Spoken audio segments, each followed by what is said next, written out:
Buenas noches, damas y caballeros. Bienvenidos a otro encuentro más. Antes de comenzar, quiero saber quiénes me acompañan hoy. Déjenme en los comentarios desde dónde nos están viendo y qué hora es allá. Bueno, vamos con el primer relato.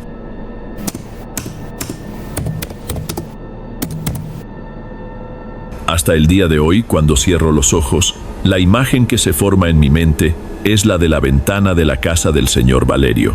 Una ventana descomunal, casi grotesca, que parecía no tener proporción alguna con la modesta pared frontal de aquella vivienda. Ocupaba casi todo el espacio junto a la puerta, y lo más inquietante era que siempre estaba completamente visible, sin cortinas, sin vinilos, sin nada que impidiera mirar hacia adentro. Nunca supimos si eso era intencional o simple descuido, pero para nosotros, los chicos del barrio, esa ventana era un imán, un llamado silencioso que nos obligaba a observar cada movimiento que ocurría detrás de aquel vidrio. No había manera de pasar frente a esa casa sin que la mirada se desviara, sin que el corazón se acelerara un poco, como si algo invisible nos empujara a espiar. Nuestra calle no tenía nada de especial. Casas bajas, muros desconchados, portones de hierro que necesitaban constantemente pintura, algunos árboles frutales cuyas ramas extendidas dejaban caer hojas y frutos sobre la acera, ensuciando todo a su paso. Sin embargo, entre esa rutina gris se erguía la figura de Valerio. Debía tener unos 45 años, quizás 50. Un hombre solitario que rara vez recibía visitas y que solo salía de casa para ir al mercado o pagar la lotería. Lo que nos mantenía a todos atentos no era su edad ni su soledad, sino algo más perturbador, su manera de ser. Valerio gustaba de vestir ropas femeninas dentro de su hogar. Vestidos coloridos, con estampados de flores o lunares, que combinaba con cintas o lazos para sujetar su largo cabello, que caía ordenadamente por debajo de los hombros. A veces, desde la ventana, lo veíamos de pie, con la espalda recta y la mirada fija en un estante repleto de muñecas. Allí pasaba horas, acomodando cada figura, hablándoles, gesticulando, moviendo los labios, como si entablara conversaciones con seres invisibles. Nunca logramos escuchar lo que decía, pero su boca y sus manos parecían danzar en una coreografía extrañamente humana, inquietante en su quietud aparente. Para un grupo de niños de 10 o 11 años, aquello era fascinante y aterrador al mismo tiempo. Nos provocaba una mezcla de miedo y burla, y terminábamos siempre inclinándonos hacia el morbo. Nuestra rutina al final de la tarde consistía en jugar fútbol hasta agotarnos y luego, como ritual, acercarnos a la casa de Valerio. Gritábamos insultos, inventábamos apodos crueles, le decíamos de todo. Él, casi siempre, salía con esfuerzo, abría la puerta como si el cuerpo le pesara y lanzaba piedritas hacia nosotros, apenas rozándonos, sin intención de acertar. Era un ciclo extraño. Él nos ahuyentaba. Nosotros salíamos corriendo entre risas nerviosas y luego buscábamos otra travesura. Lo que para nosotros era diversión, con los años entendí que era pura crueldad infantil disfrazada de juego. Yo siempre estaba allí, en medio del grupo, buscando sentirme parte de algo. Gritaba más fuerte que los demás, animaba a mis amigos, me convertía en el líder improvisado. Hoy, solo recordar mi comportamiento me provoca un nudo en el estómago. La valentía en grupo es fácil, y más aún cuando enfrentas a alguien que sabes que no te devolverá el golpe. Pero lo que realmente me producía un escalofrío profundo era la colección de muñecas. La mayoría eran de plástico o porcelana, con el paso del tiempo descoloridas y desgastadas. Sin embargo, algunas parecían hechas a mano por Valerio. Entre ellas, un muñeco de trapo sobresalía, torcido, de cuerpo blando y desproporcionado, con 2 botones negros cosidos en el lugar de los ojos, mientras todas las demás muñecas miraban hacia adentro, hacia el interior de la casa. Este muñeco parecía girar hacia la calle, observándonos, siguiendo nuestros movimientos con una quietud que no podía ser natural. Todo ocurrió un sábado caluroso. Mientras jugábamos fútbol, un chute mal dirigido hizo que el balón volara sobre el bajo muro y aterrizara en el descuidado jardín de Valerio. Un silencio inmediato se apoderó del grupo. Damián, el mayor, me empujó. «¿Y bien, Marco?», Ve a buscarlo, o deja que el raro se quede con tu balón. No quería ir. Un miedo inexplicable me paralizó, algo que no podía explicar. Me quedé estático, sintiendo el calor del sol quemar la nuca, buscando cualquier excusa para no acercarme. Pero la presión de las miradas era más fuerte que el miedo.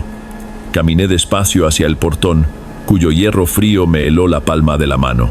Entonces la puerta se abrió y apareció Valerio. No llevaba vestido aquel día, solo pantalón viejo y camiseta gastada. Caminó con dificultad hasta el balón, lo recogió con ambas manos y se acercó hacia mí. Se detuvo frente a mí, sin decir palabra. Su mirada no mostraba ira ni desprecio.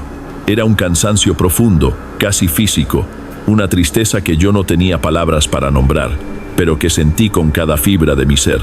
Un instante de lástima me invadió, pero mis compañeros no dejaron espacio para sentir compasión. «Cógelo, tienes miedo», gritó Damián, rompiendo el silencio. Tomé el balón y sin pensar solté. «Aléjate de nosotros, raro». Vi un cambio en su rostro. Ese cansancio se volvió más pesado, más tangible. Sin decir nada, se dio la vuelta y regresó a la casa. La puerta se cerró con un golpe sordo. Volví al juego, intentando aparentar valentía, pero nada volvió a ser igual. La imagen de su mirada me persiguió toda la tarde, pesada, dolorosa, llenando de vacío cada instante. Semanas después, me alejé de las burlas y provocaciones, inventando excusas para irme antes a casa. Los demás continuaban con su rutina frente a la ventana de Valerio, mientras yo los observaba desde mi cuarto, con un malestar que se mezclaba con culpa y miedo. Hasta la noche que cambió todo. Era una noche inusualmente fría. El aire cortaba la piel y la brisa helada se colaba por las rendijas de las ventanas. Una capa fina de rocío cubría los coches estacionados en la calle. Me desperté en medio de la madrugada por un sonido extraño, difícil de definir.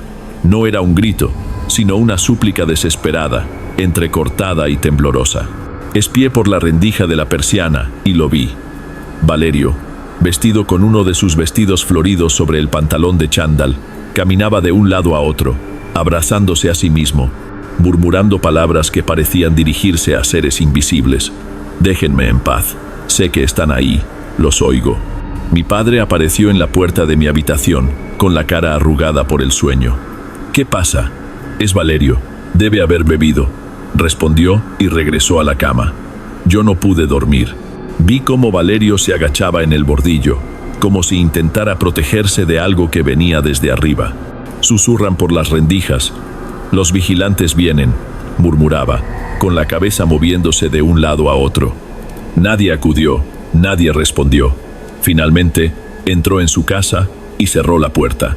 Un silencio absoluto descendió sobre la calle, pesado, inquietante. Nunca más lo vimos en la ventana. A la mañana siguiente, la ventana estaba cubierta con hojas de periódico viejo, pegadas con cinta adhesiva. Lo que antes había sido el centro de nuestra atención desapareció. Los días siguientes, los chicos intentaron provocar a Valerio, lanzando piedritas y gritando apodos, pero solo obtuvieron un silencio denso, absorbente, que los obligó a desistir. La casa se transformó en un vacío, un lugar que parecía congelado en el tiempo, con polvo acumulándose, hojas secas y maleza creciendo sin control. Durante la cena, mi madre me preguntó: «Hijo, ¿han visto a Valerio últimamente?» El silencio fue casi doloroso. «No, mamá», respondí, sintiendo un nudo en la garganta. Al día siguiente, vecinos se agruparon frente a la casa, golpeando la puerta y llamando su nombre, sin obtener respuesta. Finalmente, mi padre decidió que era necesario entrar. La puerta cedió tras varios empujones, revelando un interior oscuro y un olor extraño. Polvo mezclado con un aroma químico, dulce y penetrante, como alcanfor. La casa estaba inmóvil y perfecta, congelada en el tiempo. Pan duro en la mesa, café frío en la taza, todo intacto. Me acerqué al estante de muñecas y busqué al muñeco de trapo, desaparecido. Su lugar en el polvo estaba marcado por un rectángulo limpio, señal de que había sido retirado recientemente. El olor químico era más intenso, emanando del espacio vacío. Nadie halló rastros de Valerio. La policía no encontró cuerpo ni señales de violencia. La explicación oficial fue que se cansó de todo y se fue, pero yo sabía que no era así. Pasaron los años. La casa fue vendida y reformada. La culpa permaneció. Nunca supe qué eran los vigilantes, ni si existían o eran delirio de un hombre solitario. Esa duda me acompañó más de 20 años, hasta ayer. Ahora vivo en un apartamento lejano. Al llegar del trabajo, el portero me entregó un paquete sin remitente. Dentro, envuelto en papel de seda amarillento, estaba el muñeco de trapo, torcido y desproporcionado, con botones negros por ojos. Sujetada con un imperdible oxidado, había una foto. Yo, a los 11 años, el mismo pelo cortado en tazón y la misma sonrisa tímida. Mi corazón se detuvo, mis manos temblaban. El pasado volvía, silencioso, implacable, observándome desde aquellos ojos negros y vacíos que parecían saberlo todo.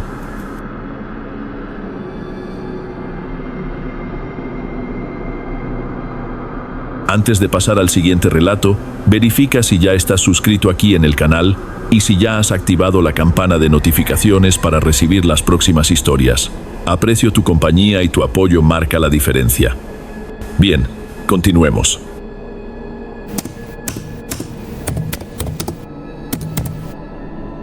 Buenas noches, Derek. Mi nombre es André, y necesito contarte esto a alguien que quizá entienda el peso que cargo. Todo comenzó por mi mejor amigo de la universidad, Tiago. Él es de un pueblo del interior, uno de esos lugares detenidos en el tiempo, y siempre me insistía en que conociera a su familia y la tierra donde nació. En mis últimas vacaciones, después de muchas súplicas, finalmente acepté. Creo que el viaje en sí ya era una advertencia. Fueron casi 9 horas dentro de un van sofocante, sacudiéndonos sin piedad en cada curva de la sierra. El olor era una mezcla de plástico sudado y desinfectante barato, ese que apenas cubre la suciedad del suelo. Llegamos cuando la noche ya había caído por completo y no pude ver prácticamente nada. Solo recuerdo un plato de sopa fuerte, hecha por su madre, y desplomarme en la cama, agotado y con la cabeza llena de recuerdos de ciudad que no servían de nada allí. La verdadera extrañeza comenzó a la mañana siguiente. Abrí la ventana del cuarto de huéspedes y comprendí a qué se refería Tiago con aislado. El pueblo estaba encajonado en el fondo de un valle. Las casas se apilaban unas sobre otras en calles que subían en ángulos imposibles.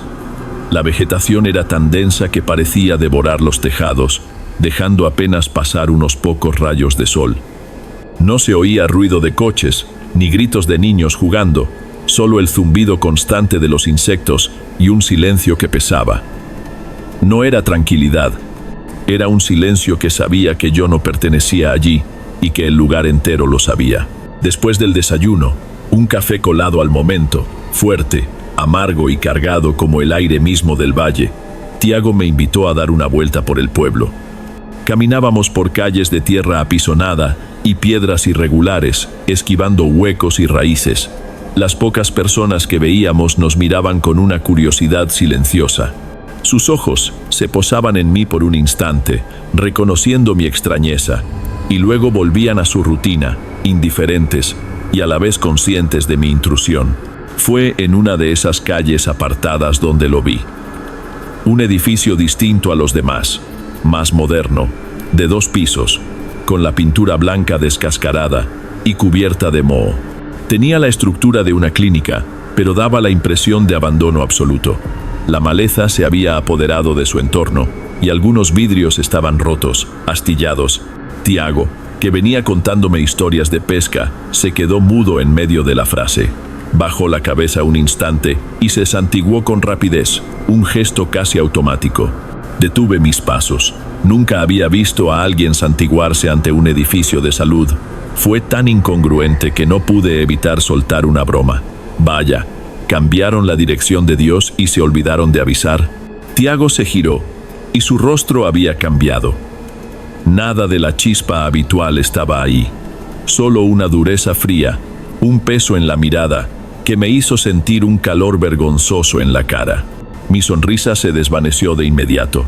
No respondió, solo hizo un gesto con la cabeza para seguir caminando. El resto del paseo Transcurrió en un silencio pesado, y la imagen de aquel gesto ante un edificio en ruinas no me abandonaba. Llegamos al único bar del pueblo, una puerta pequeña, con un mostrador de metal gastado y algunas mesas de plástico en la acera. Pedimos 2 platos del día, arroz, frijoles y huevo frito, acompañados de un café. El olor a comida recién hecha parecía aliviar la tensión. Entonces Tiago se inclinó sobre la mesa, como si fuera a confesar un secreto. Su voz era un susurro. «André, lo que te voy a decir no es algo que se cuente a cualquiera. Debes entender que aquí la vida funciona de otra manera.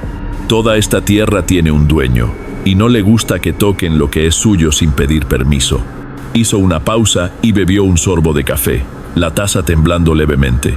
Esa clínica se construyó hace unos 30 años. Llegaron ingenieros de la ciudad, limpiaron el terreno y levantaron el edificio sin hacer ninguna ofrenda. No pidieron permiso. En este pueblo, incluso si alguien quiere levantar un gallinero, deja un poco de tabaco o una botella de aguardiente como señal de respeto. Ellos no hicieron nada. Tiago movía la comida con el tenedor sin tocarla. Pronto comenzaron los problemas. Quien entraba allí con un malestar, salía con algo peor. Un hombre se rompió la pierna, contrajo una infección de la nada y murió en una semana. Una mujer que iba a dar a luz perdía al bebé, o el niño moría días después, sin explicación médica. El pueblo dejó de entrar. La clínica se convirtió en un atajo para el cementerio. Su voz bajó aún más, como si el aire mismo temiera oír. El director, un hombre orgulloso, buscó ayuda con doña Nena, la curandera más respetada. Ella lo miró y dijo: «El dueño de la tierra está ofendido. Ustedes abrieron una herida y ahora él cobra. La deuda es alta. Quiere la vida de 12 recién nacidos». Dejé de masticar. El bar seguía su rutina, ajeno a nuestra conversación. El hombre se fue pálido, y en un día, todo el pueblo lo sabía. Durante un tiempo, la clínica quedó vacía, y los bebés comenzaron a desaparecer, uno por uno, de sus cunas por la noche. Nadie hacía escándalo, nadie llamaba a la policía. Los padres aceptaban en silencio. Era un sacrificio por el bien común. 12 desaparecieron exactamente. Después de la 12ª, la clínica volvió a funcionar y nunca más hubo problemas. Por eso me santiguo. Sabemos que el suelo fue pagado con la vida de inocentes. Es una deuda saldada, pero no olvidada. Tiago finalmente comió. Yo no podía. El café se volvió amargo en mi boca, cargado con una sensación que nada podía quitar. El resto del día pasó lento y pesado. Tiago intentaba actuar con normalidad. Me mostró un arroyo detrás de su casa y planeamos pescar al día siguiente. Pero la historia de la clínica estaba clavada en mi cabeza. Cada rostro, cada gesto de los habitantes parecía portar el mismo secreto silencioso, y yo era un intruso marcado. La parte racional de mí insistía: es solo un mito de pueblo. Las muertes y desapariciones tenían explicaciones plausibles. Pero otra parte, la que sintió el aire pesado del valle, la seriedad casi sagrada de Tiago, estaba genuinamente aterrorizada. Ese miedo me irritaba. No quería creerlo. Tener miedo de un cuento rural me hacía sentir ridículo. Al final de la tarde surgió la oportunidad. Tiago fue a ayudar a su padre a reparar la cerca del fondo. Le dije que me quedaría en el porche leyendo. Mentira fácil. En cuanto se alejaron, sentí un impulso casi infantil de desafiar la historia. Necesitaba una prueba física, tangible, de que todo era tontería. Recorrí las calles de tierra hasta la clínica. El corazón me golpeaba con fuerza, y cada sombra me irritaba aún más. Me repetía: es solo un edificio abandonado. El sol bajo del atardecer proyectaba sombras largas que arrastraban los árboles por la fachada. El silencio aquí era distinto. No paz, sino ausencia. Incluso el zumbido de los insectos parecía morir antes de llegar al terreno. Observé la entrada, la maleza, los vidrios rotos. Nada parecía especial. Entonces vi un fragmento de azulejo medio enterrado en la tierra. Azul, infantil, con un sol sonriente casi borrado. Era de la antigua guardería. Dudé. La voz de Tiago sobre la deuda resonó en mi mente, pero mi lógica gritó más fuerte: es solo basura. Me agaché, con la mano húmeda de sudor. Toqué el fragmento frío y áspero. Sin pensarlo, lo guardé en el bolsillo y salí corriendo, sin mirar atrás. Volví a casa, sintiéndome imbécil. Durante la cena apenas hablé. El peso del azulejo parecía real, tirando de mí hacia abajo. Me fui temprano a mi cuarto. Saqué el pedazo de azulejo y lo dejé sobre la mesita de noche. Bajo la luz amarillenta, mi valentía parecía patética. Era solo cerámica vieja, pero sentí un frío extraño, interno, acompañado de náusea. Me acosté, culpando a la cena. Entonces escuché el primer sonido. Arrastre lento en el patio, como alguien moviendo un saco pesado. Se detuvo y continuó. Pensé en un animal. El sonido paró justo debajo de mi ventana. El silencio posterior era peor. El sonido volvió, ahora en la pared exterior. Arañazos lentos, de arriba a abajo, insistentes. Salté de la cama, temblando. Corrí a la puerta y giré el pestillo. En ese instante, el pomo se movió lentamente desde afuera. André, era la voz de Tiago, ahogada. ¿Estás bien? Abrí. Entró, en pijama, preocupado. Su mirada pasó a la mesita de noche. Tocó el borde del azulejo sin mirar el dibujo. Su rostro perdió todo color. El solcito, susurró. De la guardería. ¿Dónde conseguiste esto? No necesité responder. Lo supo todo. Dio un paso atrás tropezando. No. ¿Qué hiciste? Dime qué hiciste. Tiago, cálmate. Es solo un pedazo de... No es solo un pedazo, gritó. Pánico puro. Sacaste algo de allí. Reabriste la deuda. Él sabe que lo tomaste.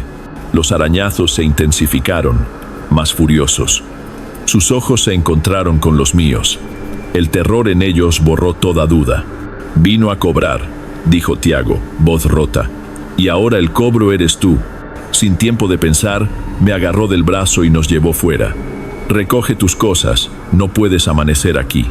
Con manos temblorosas guardé ropa en la mochila. Él usó su camisa para tocar el azulejo y lo tomó. Salimos a la oscuridad total. Subimos al viejo Fiat Uno. El motor arrancó al tercer intento. Cada segundo en silencio fue agonía. Tiago condujo por calles de tierra, sin luz, manos blancas del esfuerzo en el volante. Se detuvo a distancia segura de la clínica. Deja el azulejo al borde de la carretera. Pide perdón en voz alta. Ve rápido. Lo hice. Susurré disculpas que sonaban vacías. Volví corriendo al coche. Tiago aceleró, chirriando llantas. No me llevó a casa. Condujo hasta la carretera principal, donde la primera van hacia la capital pasaba a las 4 de la mañana. No vuelvas más aquí, André. Nunca más. Regresé a mi apartamento, al ruido de la ciudad. Pero sé que una parte de ese lugar vino conmigo. 6 meses han pasado. No duermo noches completas. Cualquier crujido me alerta. A veces siento el frío interno y la náusea vuelve con fuerza. Lo peor, el olor a tierra mojada y hojas podridas invade mi cuarto sin aviso. No sé si mi disculpa fue suficiente. No sé si la deuda fue saldada o si al tomar ese fragmento abrí un nuevo capítulo. Solo sé que ahora él sabe dónde encontrarme.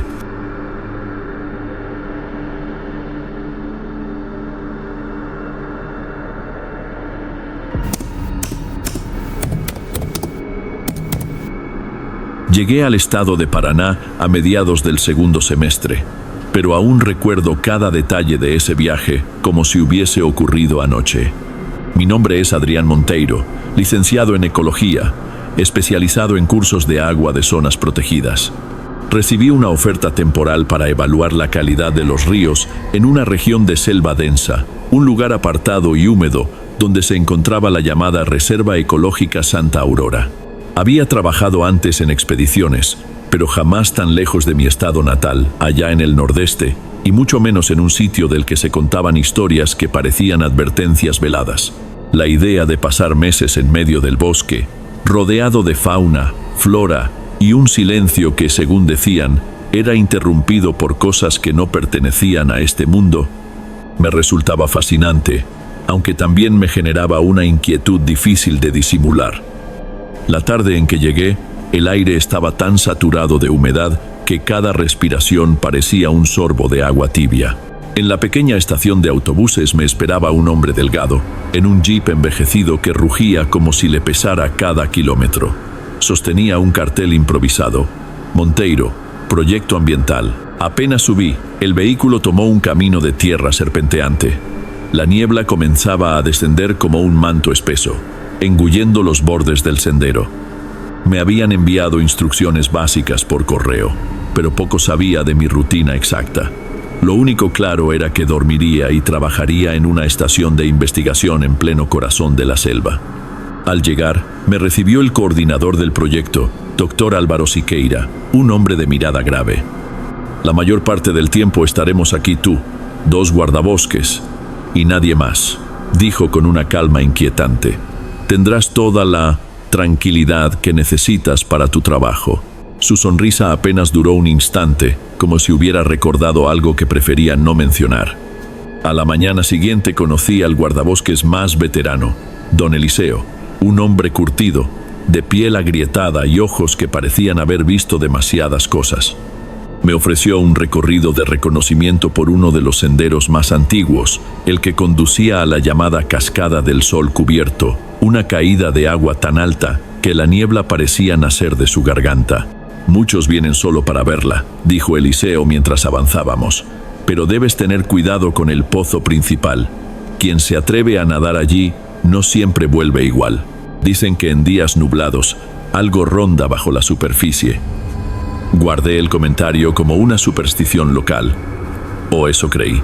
Las primeras 2 semanas fueron tranquilas. Recolectaba muestras, analizaba el agua y en ocasiones me cruzaba con visitantes que, casi inevitablemente, preguntaban si aquella era la cascada donde vive un espíritu. Una noche, durante la cena, Eliseo rompió el silencio. Algunos lo llaman guardián, murmuró. Mi padre juraba que quien contamina o falta al respeto al lugar siente una presencia detrás. Decía que vio una sombra reflejada en el agua, aunque estaba solo. Una mañana especialmente fría decidí ir solo a instalar un sensor en la base de la cascada. El sol apenas rozaba la copa de los árboles y la niebla flotaba sobre el pozo como un velo. Me agaché para ajustar el equipo y durante un instante observé mi reflejo en la parte más calma. Algo en esa imagen me inquietó. No era solo mi cara, era como si otra mirada, ajena y profunda, me estuviera devolviendo la observación desde debajo. Con el paso de los días, comenzaron los sueños. En uno, estaba de pie frente al pozo, pero el agua era negra, tan densa que absorbía la luz. Y en ella, una figura humana, inmóvil, me miraba desde las profundidades. El aumento de turistas trajo problemas. Un grupo de universitarios dejó basura junto a las piedras y se subió peligrosamente a la cima de la cascada. Les pedí que bajaran, pero algunos se rieron. No imaginaban que pronto ese lugar les cobraría algo. Una semana después, recibimos una llamada urgente a las 10 de la noche. Un grupo había entrado sin permiso y acampado cerca de la cascada. Llovía con fuerza. Al llegar, encontramos a 3 jóvenes y una chica pálidos, temblando, asegurando que uno de ellos había desaparecido. Vimos algo en el agua, mirándonos, repetían. Tras 15 minutos de búsqueda, un grito nos guió. El chico yacía sobre una roca, inconsciente, con la cabeza ensangrentada. Respiraba, pero solo por unas horas más. La noticia se esparció como pólvora. Los locales susurraban que el pozo se había vengado. Días después, no pude evitar volver. La noche estaba cerrada, sin luna. Alumbré la superficie y vi algo. Un reflejo desplazado, la forma de un rostro que se deshacía en la corriente. Y un sonido, un lamento tan lejano que parecía venir de otro mundo. En la última semana antes de mi partida, seguí el curso del río solo. Encontré huellas humanas y escuché voces apagadas. Apagué mi linterna y contuve la respiración. Nada. Solo el silencio, denso, insoportable. La mañana antes de irme, fui por última vez a la cascada. La luz del amanecer formaba un resplandor difuso sobre el pozo. Por un instante, tuve la certeza de que me miraba. No había ojos, no había forma definida, pero su atención era tan real como mi miedo. Hoy, meses después, y a cientos de kilómetros, Todavía sueño con ese pozo, y en mis pesadillas ya no es mi reflejo el que veo, sino el suyo, esperando.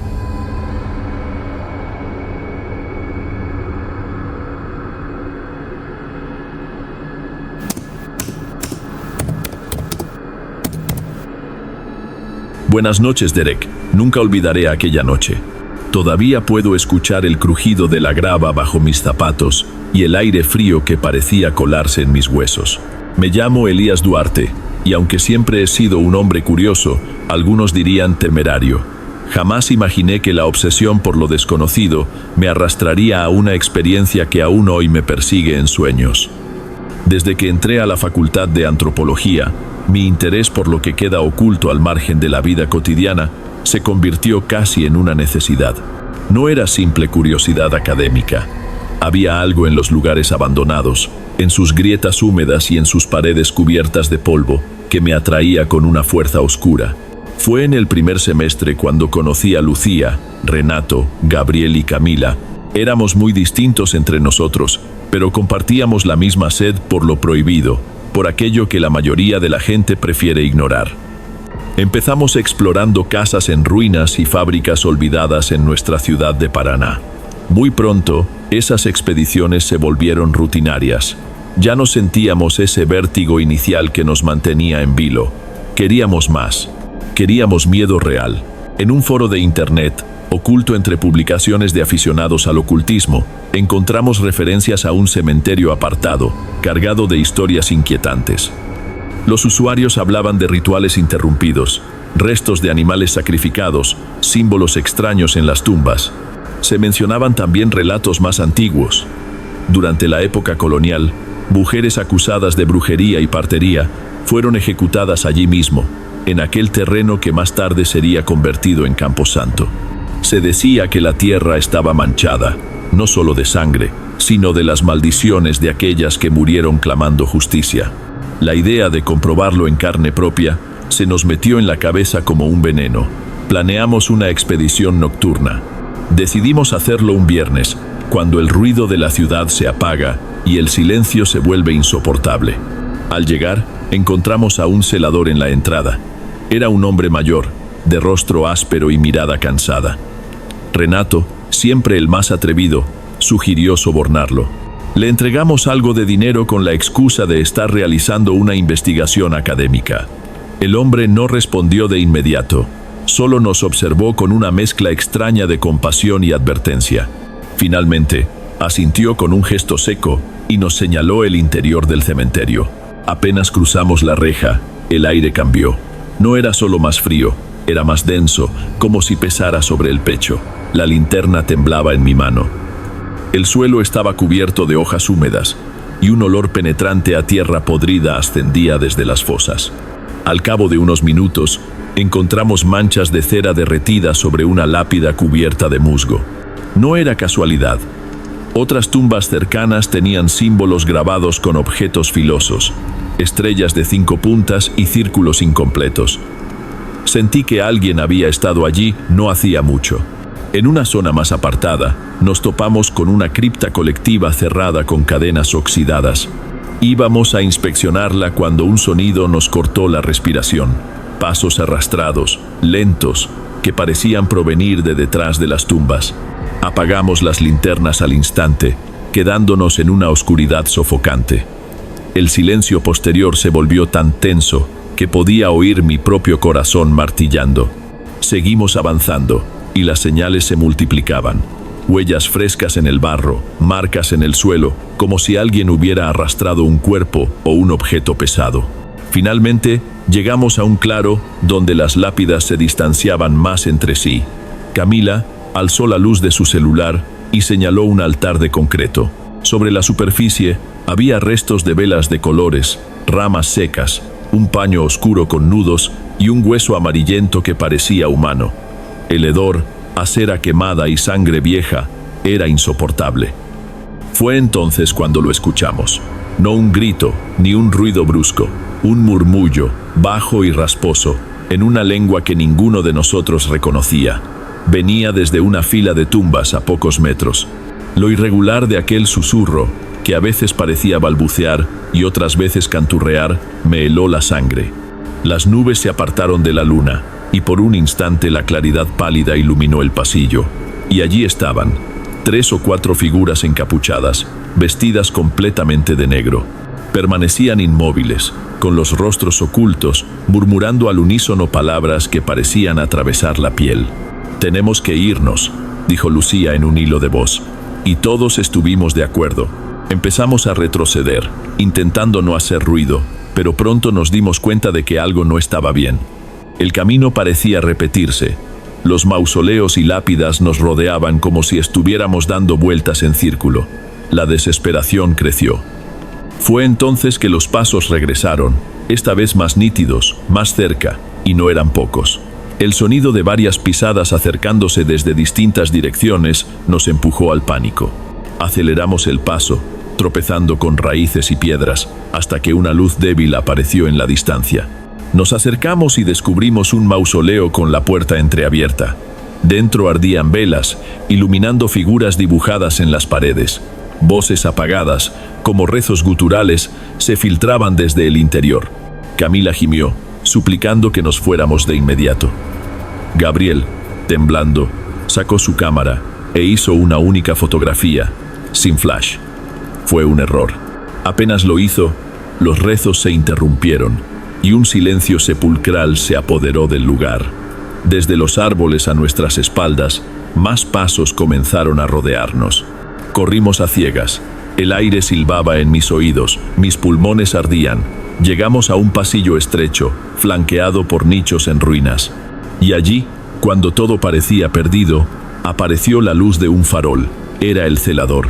Nos hizo una señal para callar, con el dedo temblando sobre sus labios. «Por aquí no deben quedarse», susurró con gravedad. «Síganme». Lo seguimos por senderos ocultos que solo él conocía, hasta que finalmente vimos la reja de salida. Nadie nos persiguió, pero el silencio que reinaba a nuestras espaldas pesaba más que cualquier grito. Al salir, el hombre nos miró con una mezcla de tristeza y reproche. Sus palabras aún resuenan en mi memoria. «Lo que ustedes vieron esta noche no son juegos, no es teatro. Quienes hacen esas cosas no toleran testigos, no vuelvan nunca más». Dormir fue imposible en los días siguientes. Cada vez que cerraba los ojos, escuchaba esos cánticos apagados, veía las sombras inmóviles frente a las tumbas, sentía la presión de una presencia que no quería ser interrumpida. No vimos fantasmas, no encontramos apariciones espectrales. Lo que presenciamos fue aún peor, la certeza de que algunas leyendas no mueren, solo esperan. Y cuando uno se atreve a entrar en su territorio, entiende demasiado tarde que esas tradiciones no están enterradas. Están vivas, ocultas bajo tierra, y siguen reclamando a quienes se acercan demasiado.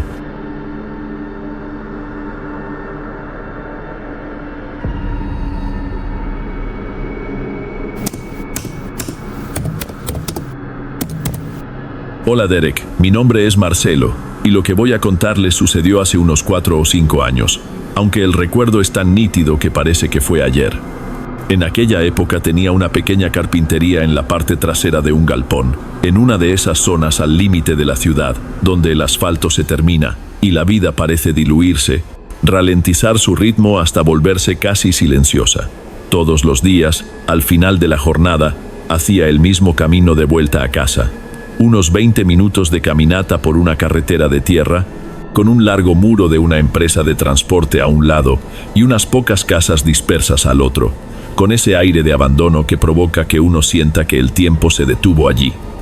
Y justo en medio de ese trayecto había una construcción que siempre me llamaba la atención. Era una casa que nunca fue terminada. Ladrillos vistos, oscurecidos por la humedad, la maleza devorando el terreno y un pequeño portón de hierro, bajo y corroído por el óxido, siempre entreabierto. Toda la apariencia de abandono. Fue un martes, si no recuerdo mal. Venía agotado, con la cabeza retumbando por el ruido de las máquinas, solo deseando llegar a casa. Cuando pasé frente a aquella casa, vi algo que me detuvo. Apoyados en el portón, del lado de adentro, había un niño y una niña. Debían tener unos 7 u 8 años. Continué caminando, pero no pude dejar de mirarlos. Estaban completamente inmóviles, siguiéndome con la mirada. Sus ropas eran simples, descoloridas, y su palidez era extraña, casi irreal incluso bajo la luz tenue del atardecer. Me pareció inquietante. ¿Qué clase de padres dejarían a dos niños así en un lugar que parecía un riesgo constante?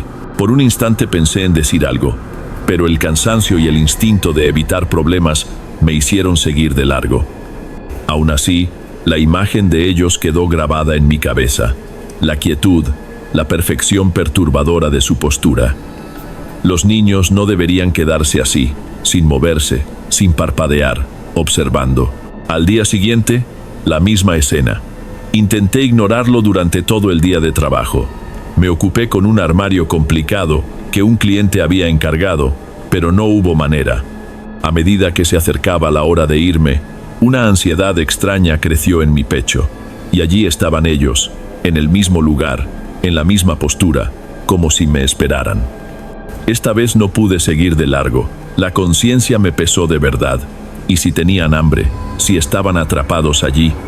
Respiré hondo y crucé la carretera hasta el portón oxidado. Un olor húmedo y terroso se intensificó al acercarme. «Hola, chicos», dije, forzando un tono amistoso. «¿Otra vez por aquí?» No respondieron, solo me miraban, con una expectativa que me heló la sangre. Fue la niña, Mariana, quien habló primero, con una voz baja y temblorosa. «Nuestros padres no nos dejan salir a jugar». Algo en su tono me dio un mal presentimiento, más que la frase en sí. Sonaba memorizado, como aprendido de memoria. Miré hacia la casa en ruinas. No había puertas, solo un marco oscuro, ninguna ventana con vidrio. No tenía sentido. ¿Sus padres están ahí dentro?, pregunté. El niño, Renato, asintió lentamente. ¿Puedo hablar con ellos un momento?, dije, sintiéndome ridículo. «Hola, con permiso». Solo el viento respondió, moviendo restos de hojas secas y polvo. Insistí una vez más, un poco más alto. Nada. Volví a mirar a los niños. Sus ojos seguían fijos en mí, con esa extraña expectativa. Traté de calmarme. «Mañana volveré. Paso por aquí de nuevo e intentaré hablar con ellos, ¿de acuerdo? Prometo que intentaré convencer a sus padres de que los dejen dar una vuelta». Por primera vez, ambos niños reaccionaron. Una mínima sonrisa apareció en sus rostros, casi imperceptible, idéntica en los dos. Sin decir nada más, se dieron la vuelta y se adentraron en la oscuridad de la casa, desapareciendo. Me quedé allí, sintiendo un escalofrío recorrer todo mi cuerpo. Algo andaba muy mal. Esa noche apenas dormí. La sonrisa de los niños no era de alegría. Había algo de satisfacción calculada, algo que no podía nombrar. Al día siguiente, en el taller, me equivoqué en cortes simples, algo que no me pasaba desde hacía años. Mi mente estaba en la carretera de tierra, en el portón oxidado, y la promesa que hice pesaba sobre mí como una deuda insoportable. Al final de la jornada, la determinación reemplazó la ansiedad. Necesitaba entender lo que pasaba allí. Al llegar frente a la casa, mi corazón se aceleró. Miré el portón vacío. Por un segundo sentí alivio, pero pronto se transformó en una punzada de decepción. Algo dentro de mí esperaba que estuvieran allí. Empujé el portón, que chilló horriblemente al rozar con el suelo, y di un paso dentro del terreno. El olor a humedad y a tierra podrida me golpeó con fuerza. Esta vez observé la casa como quien busca respuestas. Las paredes tenían grietas enormes. El techo, en la parte trasera, había colapsado dejando el cielo al descubierto. El suelo estaba cubierto de escombros, hojas secas y trozos de teja. Era imposible que alguien viviera allí. Nadie cuerdo criaría hijos en un lugar así. Al mirar el suelo donde solían estar los niños, vi algo que brillaba débilmente, semi-enterrado en la tierra oscura. Me agaché y saqué una canica antigua de vidrio lechoso con espirales de colores. Estaba sucia, con una grieta profunda, pero era un juguete real. El escalofrío que sentí fue diferente. Ya no era solo extrañeza, era la sensación de que me estaba metiendo en algo que no debía. Guardé la canica en el bolsillo, pesada, como si llevara el peso de una sentencia. En casa, mi esposa, Beatriz, estaba en la cocina. El olor a comida normal se volvió extraño, casi ajeno. Me lavé las manos, me senté, girando la canica en mi bolsillo. No podía guardar aquello para mí. Beatriz, dije en voz baja, ¿conoces alguna historia de la casa abandonada en la carretera de tierra? Su expresión cambió, frunció el ceño, intentando recordar. Creo que mi tía me contó algo, hace muchos años. Su voz se volvió seria. Dijo que allí vivió una pareja con 2 hijos, un niño y una niña. Los niños murieron, ambos. Nadie sabe exactamente cómo. Fue un accidente grave, una tragedia silenciada. Los padres no lo soportaron y desaparecieron con todo dentro de la casa, una noche, para no volver jamás. Mi corazón se detuvo. La canica en mi bolsillo parecía palpitar con el recuerdo de esos niños. La palidez de Mariana y Renato, la sonrisa que no era de alegría, todo tenía un sentido terrible. Yo no estaba ayudando a niños vivos, estaba interactuando con fantasmas. Al día siguiente, no quería ir a trabajar, pero fui. Cada paso en la carretera me pesaba, cada sombra me parecía un aviso. Cuando pasé frente a la casa, estaba vacía, silenciosa. Sentí alivio, pero fue fugaz. A unos metros, frente al viejo cementerio, algo se movió. Era un pequeño rastro, un parpadeo de movimiento entre las tumbas. Miré por el portón y los vi. Mariana y Renato jugaban entre las lápidas, corriendo a una velocidad imposible, zigzagueando entre cruces de piedra. Sus risas eran inaudibles. Sus pasos no hacían ruido. Sus movimientos demasiado rápidos, casi sobrehumanos. Me quedé paralizado. Todo encajaba. Ellos no querían ayuda ni compañía normal. Querían un juego, y yo había aceptado ser parte. Se detuvieron al mismo tiempo, giraron hacia mí. Sus ojos atravesaron la penumbra y me reconocieron. Mariana levantó un brazo lentamente y apuntó con el dedo índice. No era un saludo ni una amenaza, era una confirmación. Yo había sido elegido. Corrí, no miré atrás, llegué a casa sin aliento. Beatriz me sujetó, preguntando, pero yo solo podía balbucear. El cementerio, estaban allí. Me señalaron. Esa noche cerramos todas las ventanas y puertas. Beatriz encendió velas y rezó. Yo solo podía pensar en el dedo extendido de Mariana. La canica, finalmente, la lancé lejos, fuera de la casa, pero el peso en mi memoria permaneció. Nunca volví por esa carretera. Renuncié al taller. Cambié de vida, pero una parte de mí sabe que el juego no terminó. A veces, en el silencio de la noche, siento ojos infantiles observándome y entiendo que ciertas puertas, una vez abiertas, nunca se cierran del todo.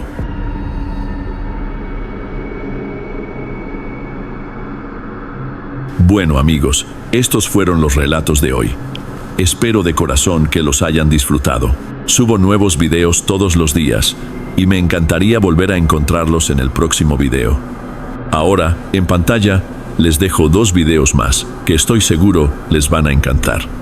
Un fuerte abrazo y nos vemos por allá.